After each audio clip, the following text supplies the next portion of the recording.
bateguramo iryo tegeko. Aha rero bakavuga ngo if Pi network wants to activate PGCV y'2014 it must. Ati rero mu gihe Pi network yaba igomba nayo kuzagendera ku giciro $314 nacyo cya GCV, hari ibyo isabwa cyangwa hari ibyo igomba kuba yujuje. Baravuga hano bati rero align with market structure.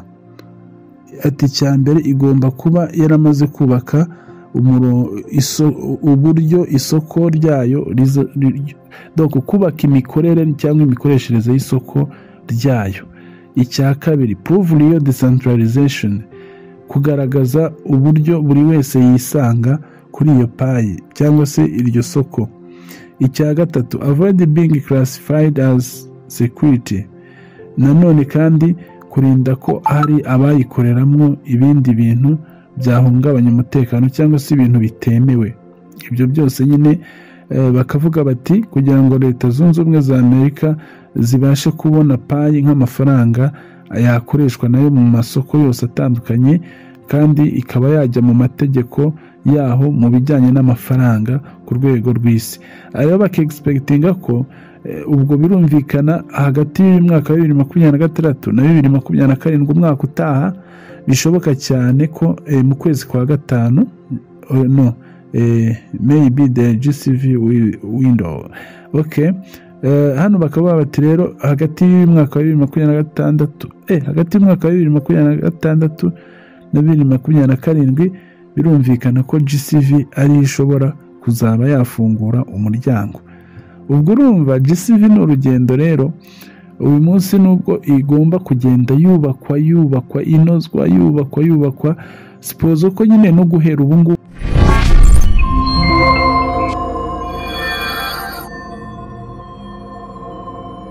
reka twizere ko mumerewe neza cyane inshuti zacu mwebwe mwese nkuko bisanzwe. Rero jyewe ni Olivier Ndatimana nk'abantu n'ubundi tugarutse mu yandi makuru atandukanye agaragaza byinshi biba bimaze kuvugwa cyangwa gukorwa nkuko tugenda tubisanga nyine mu makuru atandukanye. Uyu munsi rero tukaba twifuje kuza tuganira ku makuru menshi atandukanye, cyane cyane nyine industry ya digital economy cyangwa se industry ya web 3, byinshi biyirimo, byinshi bivugwaho, ndetse tugerageza kugenda duhuza n'andi makuru atandukanye y'ibintu biri kuvugwa cyane cyangwa se twavuga ngo birusha ibindi kuvugwa cyane mu ngeri ya cryptocurrency cyangwa se digital currency. Ngira ngo rero hari byinshi nyine abantu basigaranye mu mutwe, hari byinshi abantu bakomeje kwibaza, hari byinshi abantu expectingaga, hari byinshi abantu babonye ku makuru mashya yandi yatanzwe. Ese hagati y'ibyo abantu batekerezaga n'ibyakozwe turabinenga cyangwa turabishima? Ibyo byose rero tugiye kuba tubihurizamo hano muri iki kiganiro, twumva ko kitari barambire. Mwihangane mu gikurikirane kugira ngo turusheho kugenda twungurana ubumenyi cyangwa se dufashanya nyine nk'uko bisanzwe mu makuru abatandukanye. Turabizi ko icyambere ni uburyo bwo kwakiranya, bwo gufashanya, guhanana imbaraga kugira ngo twese dukomeze tutwazanye igitwari. Ngira ngo uyu munsi nta muntu urasiga undi cyane muri uyu mushinga. Uyu munsi n'uwakubwira ko yabonye KYC akanagurisha, yewe akaba hari n'icyo byamumariye, ariko nahamya neza ko yaba yaragurishije Pi zitaragera igihe, kuko uyu munsi kugurisha kuri Pi zawe uyu munsi navuga ngo ni nko kuba inkono igitogota wowe ugakoramo bitaragera igihe bishya ngo bijye no ku meza. Ariko nyine ibyo urumva biba ari uburenganzira bw'umuntu wese, kandi Pi umuntu afite ni umutungo we ku giti cye, ni umutungo yigengaho. Urumva rero ashobora kuwugurisha, ashobora kutawugurisha. Ni nka kwa kundi wa mwana w'ikirara nyine yavuze ati ibyanjye mu bime mbirye, ariko ntabwo ariko bose ubu ngubu bameze. Dushimirira abantu mwese muba mwaramaze guha agaciro kuba mufite Pi ndetse agaciro gatuma munabirira. Ibyo ngibyo biri ngombwa cyane. Reka tube naho duhera rero kuri aya makuru. Ngira ngo murabona hano ibumoso bwanjye ahantu handitse ngo happy 60th birthday. Noneho urabona rwose baba babishyize no mu kabara karyoshye, akabara gakeye cyane.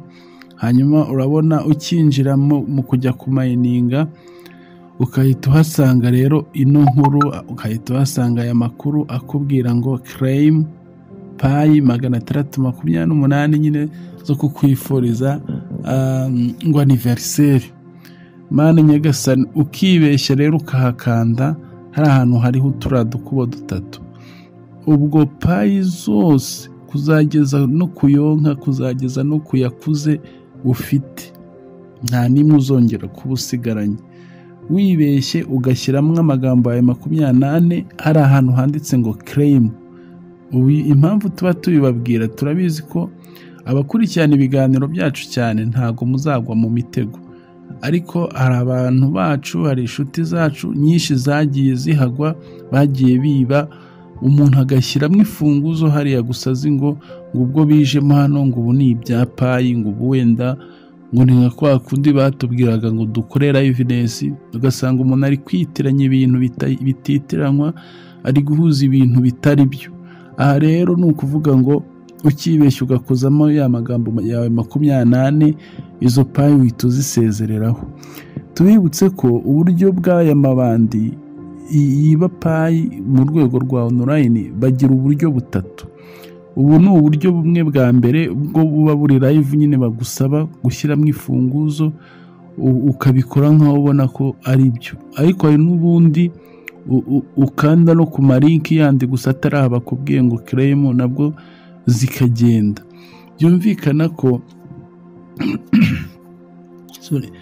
Byumvikana ko utabashije kuba maso ngo umenye ko ifunguzo zawe zidakinirwaho, nta handi hantu ugomba kuzishyira. Ikindi ngo umenye ko amalinki yose uhuye nayo atari ngombwa kuyemerera kuyakandaho, byakurinda igihe kinini, byagufasha kugira umutekano w'ibyawe. Tubibutse ko iyo wibwe n'izi systeme z'amarobo, ko hano ni amarobosi baba bayisitayemo ni nayo akora ibingibi. Na kwa kundi uvuga ngo hari izindi payi warokinze, iyo itariki igeze nta n'ubwo umenya aho zanyuze nabwo, kuko iriya robosi nyine ibirekereje, kandi ntabwo wowe kuri robo wavuga ngo ugiye guhangana n'irobo, kuko yo igihe byonyine ukibitekereza ukiri no muri protokole zo kujyayo, yiba yamaze gusoza igikorwa. Byumvikana ko rero abantu munasabwa kwirinda, kwitwararika cyane ku bintu byose byatuma mutakaza payi zanyu. Ngira ngo ejo bundi ari umuvandimwe wasanze wanjye mu kazi, ambwira ibintu numva nyine, kuko mba muzi nzi ukuntu yavunitse nawe, erega uru rugendo rw'imyaka 5 ruteye ubwoba. Noneho ubwo kandi si imyaka 5 gusa, kuko ubwo tubari 5 y'abapayoniya n'umwe wa 6 wa Coatimu, reka tunasipoze ko imbere hari indi myaka 4 cyangwa 3. Ubwo ibaze niko tuzaba twarabaye muri project y'imyaka 10. So rero ibyo hari abantu wenda turabigarukaho mu kanya, hari abantu ngira ngo uyu munsi badatekereza cyane ku biriho byubakwa, ngo batekereze ko wamugana ayo mafaranga tubara azaduhindurira ubuzima, azaza akadukura mu buzima twabayemo, ari amafaranga nyine tugomba no kwiga gutegereza uburyo azazamo. Kuko uyu munsi kumva ari huti ngo ukire vuba wirukanke ni byiza, nta n'utabishaka kuva mu bibazo, ariko tujye tunatekereza ko n'igihe byawe kwitwa ko bitinze ariko bakitegura ibizatugira umumaro atari bibi, kuko n'inzu urayubaka ari iyawe kandi igatinda kurangira ufite n'ibikoresho byose.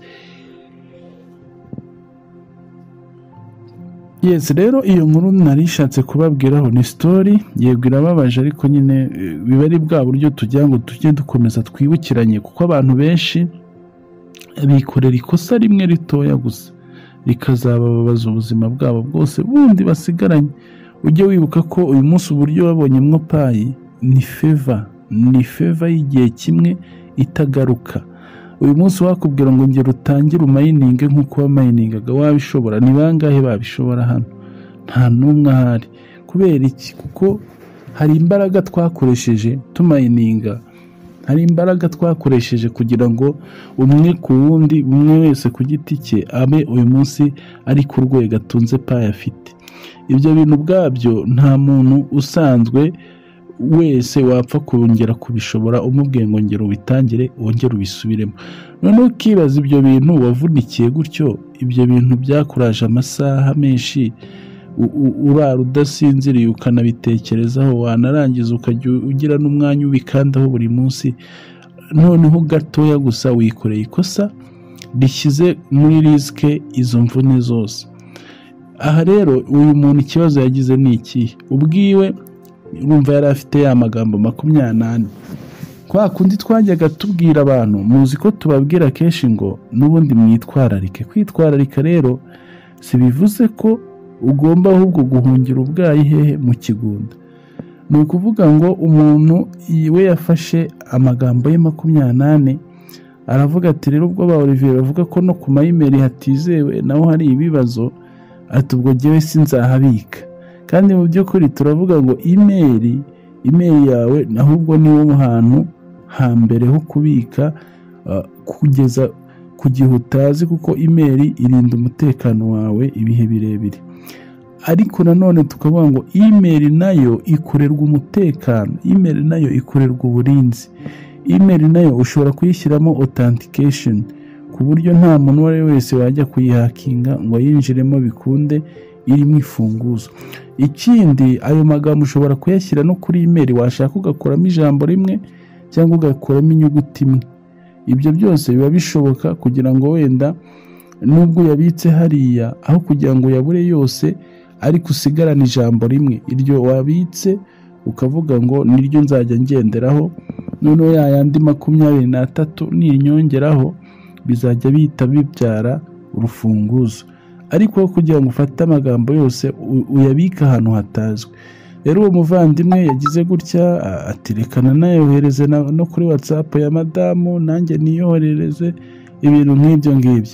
Ngaho nawe nyumvira umuntu wabitse kuri WhatsApp isegonda imwe gusa application iribana, baba batongera westare bundi bushya. Icyo gihe ibyo wanyujije kuri WhatsApp ukabura bitakaje byose.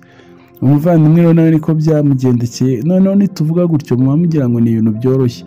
Ibaza umuntu wari ufite payi ziri migre, payi zimutse, urumva yakoze KYC agera no ku rwego bamuha migration.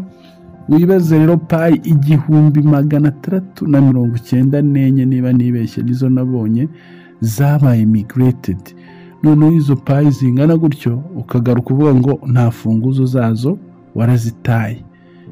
Hari ikintu ubura ukora kumva umuntu mbese nyine umugiriye imbabazi aguteye impuhwe, ariko ukavuga uti se wabikoraho iki?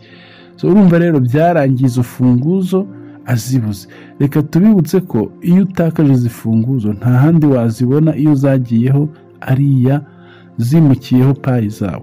Niyo mpamvu twababwiye ngo kuva kera ababashaga kutwumva bakabishyira ku mutima, uyu munsi ugize umugisha ukabona payi zawe ziri kuri wallet, ntufate urwo rufunguzo ngo urubike ahantu harenga 2, 3 ariko nabwo hizewe.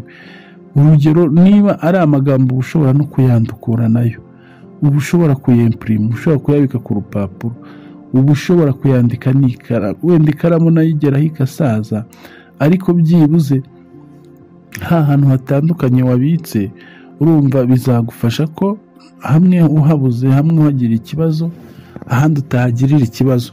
Icyo tugomba kwitwararika gusa ni ukumenya wa mutekano uri hariya nyine, ngo payi zawe ko ziri hariya kuri imeri, ese imeri yawe yo ifite sekirite, irayifite, ese wazihabitse gute? Ibyo rero ukabyitwararikaho kugira ngo wirinde izi ngaruka zose nyine zigenda ziza ku muntu kubera yabigizemo uruhare, kubera ubwiwe yarangaye, bikarangira nyine umutungo nk'uwo wa payi awubuze. Yes, aho rero ziba ari inama tuba tukibibutsa, tukibabwira ko nyine urugendo ruracyakomeje, ntabwo tuzi urugendo ruzarangira ryari, izi sekirite bari kubaka muri apu zizaba apurike ryari. uko ari kose uwihanganye nyine bizagera igihe ibintu by'iyi bigende neza cyane. Ariko uyu munsi niba badusaba kwitwararika, ubwabo baratubwira ngo don't share your passphrase. urumva rero iyo uzandaritse cyangwa ukagira uziha kugaruka ubibaza kuba timu waba uje kubarenganya, kandi amakuru twese baba barayaduhaye, natwe abasesenguzi tukaba twayavuzeho kenshi. Kutayumva rero cyangwa yaha agaciro nicyo kibazo nyine umuntu yaba yifitiye. Yes, rero twikomeje n'andi makuru atandukanye, ngira ngo hano murabibona ni big moves in USA crypto policy. Rero baravuga bati ni intambwe ikomeye cyane kuri politiki ya Leta Zunze Ubumwe za Amerika ku bijyanye na cryptocurrency. Rero baravuga ati the director of digital asset confirms legislation incoming by September. Bati rero umuyobozi mukuru ushinzwe ibya digital currency cyangwa se umuyobozi mukuru ushinzwe ibijyanye n'umutungo mu ikoranabuhanga yamaze kuba yemeza ko itegeko rigenga cryptocurrency muri Leta Zunze Ubumwe za Amerika rizasohoka muri uku kwezi kwa 9 kugiye kuza. Urumva imbere y'amezi 3 bariho baritegura muri iryo tegeko. Aha rero bakaba ngo if Pi network wants to activate PGCV y'2014 it must. Ati rero mu gihe Pi network yabigomba nayo kuzagendera ku giciro $314 nacyo cya GCV, hari ibyo isabwa cyangwa hari ibyo igomba kuba yujuje. Baravuga hano bati rero align with market structure. Ati cyambere igomba kuba yaramaze kubaka uburyo isoko ryayo donc kubaka imikorere cyangwa imikoreshereze y'isoko ryayo. Icya kabiri prove real decentralization, kugaragaza uburyo buri wese yisanga kuri iyo payi cyangwa se iryo soko. Icya gatatu avoid being classified as security, nanone kandi kurinda ko hari abayikoreramo ibindi bintu byahungabanya umutekano cyangwa se ibintu bitemewe. Ibyo byose nyine bakavuga bati kugira ngo Leta Zunze Ubumwe za Amerika zibashe kubona payi nk'amafaranga yakoreshwa nayo mu masoko yose atandukanye, kandi ikaba yajya mu mategeko yaho mu bijyanye n'amafaranga ku rwego rw'isi. Ayo bakexpectinga ko ubwo birumvikana hagati y'umwaka wa 2026 na 2027 umwaka utaha bishoboka cyane ko mu kwezi kwa 5 maybe the GCV window. Okay, hano bakaba bati rero hagati y'umwaka wa 2026 hagati y'umwaka wa 2026 na 2027 birumvikana ko GCV ari ishobora kuzaba yafungura umuryango. Ubwo urumva GCV ni urugendo rero uyu munsi nubwo igomba kugenda yubakwa inozwa suppose ko nyine no guhera ubu ngubu GCV ari abagenda bagerageza kuba bakwifuza kuyikoreshamo. Iyo turabibona nk'aba bantu nk'uyu musore wa postinze hano hejuru nkunze kumuberekana, umusore uba muri Cameroon. Yes, muri Cameroon akunze gukora ibikorwa nari nibeshye n'uwo muri Benin. Ni umusore ukunda gukora ibikorwa bikomeye cyane, agakora ama event mu gihugu cy'iwabo. So rero akunze kutwifashisha muri brand ziwe, ariko nanone icyo twavuga ni ibyo nyine kwa Dr. Nicolas bo expecting uyu munsi niba bagenda banoza aya masysteme, bagenda bubaka ibintu byose creating a job, creating ownership ya business ishingiye kuri GCV, nta kindi biba biganishaho ni ukuvuga ngo wowe ubwawe ubanza umenye ko projet ari yawe. Ari comment ejo bundi nasomye umuntu yanditse ati ariko wa mugani abantu birukankisha Nikora ngo nabavunjire nabahereza, arabavunjira ibiki? Ati cyambere ubundi Dr. Nicolas niba ari gushaka kubaka buri imwe wese ngo nawe agire abo muherwe nk'aba Elon Musk, nk'aba Jeff Bezos, agire product ziwe, agire source z'amafaranga zihoraho cyangwa se ubukire bwe buze bushingiye ahantu hahoraho, ati ibyo ari kutwubakira, ari kudutekerezaho kugira ngo twe tubihe agaciro, ahubwo tukaba ari twe tubyambura agaciro.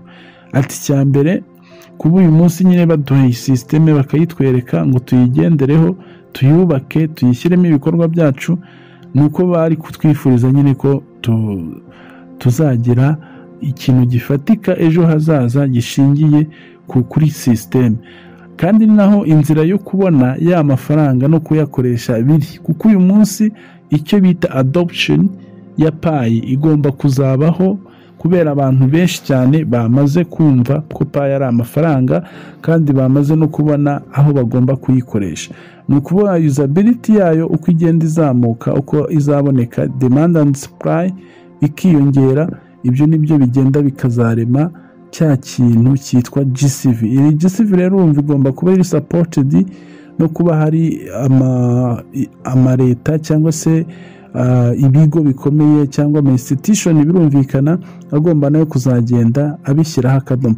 Aha rero bavuze ngo UNICEF Sharem watanze iriya tangazo nababwiraga mu kanya, so reka tubihanga amaso, ariko birabavuze nyine urumva nibyo kwanikura nabo bari gukora nk'iriya market structure, urumva ubwayo bagenda babyubaka, bagenda bagaragaza uruhare rw'aya masoko ko azagenda akorana, uburyo byonyine bashyizemo ari amakampani amaze kubona KB, cyane cyane amakampani yakoze muri hackathon akatsinda, uyu munsi akaba ategereje gusa ko yahabwa urufunguzo rutuma atangira gukora. Erega ni ibintu byoroshye kubyumva ibi.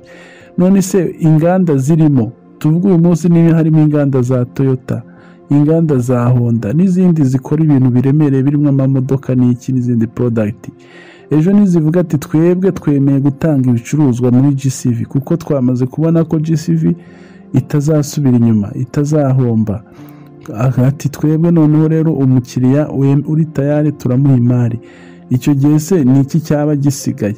Ariko ibyo byose urumva hari procedure zabyo zibiri kunyuramo, hari amategeko biri kunyuramo kugira ngo babinuze bitugereho twebwe ari ibintu byarangiye.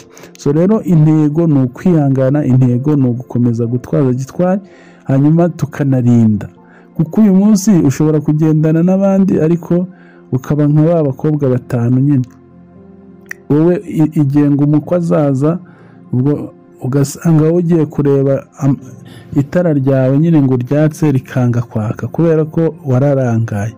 Rero dushobora kuririmba ngo payi ibintu bizagenda neza, igihe wowe uzajya gukora kuri za funguzo ngo urebe ko nawe payi zawe zikwatsa ugasanga biranze.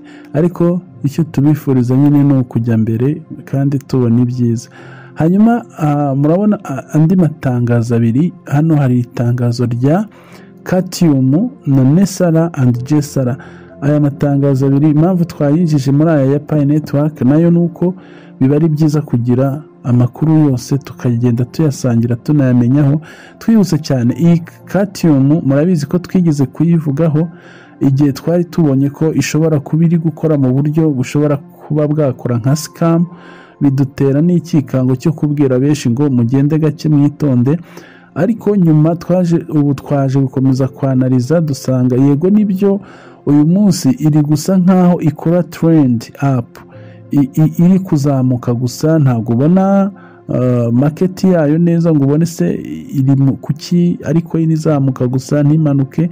Ariko abayivugaho cyangwa abayigaragaza amakuru bagaragaza ko ari coin ishobora kuzagenda ikagera kure, kuko nayo yubakiye muri Web3 kandi ari coin nshyashya.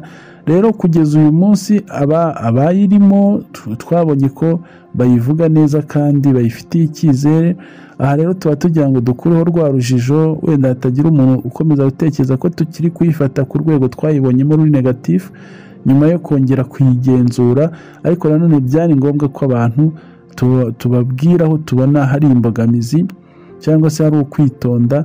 Yego n'ubu ntitubwiye abantu ngo bagende nkaho batabanje gushishoza, ariko kuba yirimo bayigezemo bagenda bagura za atu. Murabona atu yabo yavuye kuri 0.30 igeze kuri 1.73, 0.73.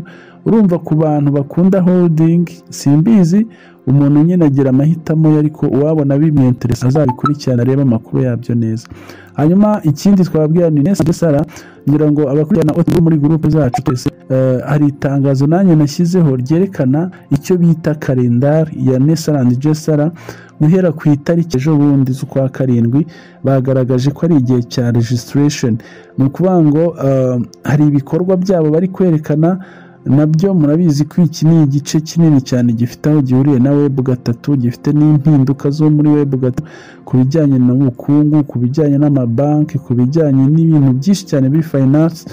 Yes, rero nabyo twavuga ngo amakuru yabyo abantu bakwiye gukomeza kugenda bayitwararikaho bakayakurikirana kugira ngo nyine niba nabyo harimo ibigufitiye umumaro bitazagusiga. Twavuga ngo rero hano tuba duhari ngo tugende dukeburana dusangira experience z'ibiba bihari, ariko tunababwira ngo ibyiza biri imbere. Kuba uyu munsi gusa waramenye uyu murongo w'ikoranabuhanga ukamenya ko isi uyu munsi yabaye umudugudu kubera iki? Kubera amakuru y'ikoranabuhanga. Twababwira rero ngo keep in touch with OTC Group, ibyiza biri imbere. Hanyuma twavuye muri celebration cyangwa iracyanakomeje, ariko icyo dukwiye kuyikoramo kimwe ni uko uyu mushinga wacu ari umushinga mugari kandi wubakwa ufite surprise nyinshi. Ibyiza rero ni ugukomeza kuwitwararikamo ndetse no kurindira uko ugenda wubakwa. Ciao ciao rero, ugiye wabaga ikiganiro ni Olivier Ndatimana. Bye bye.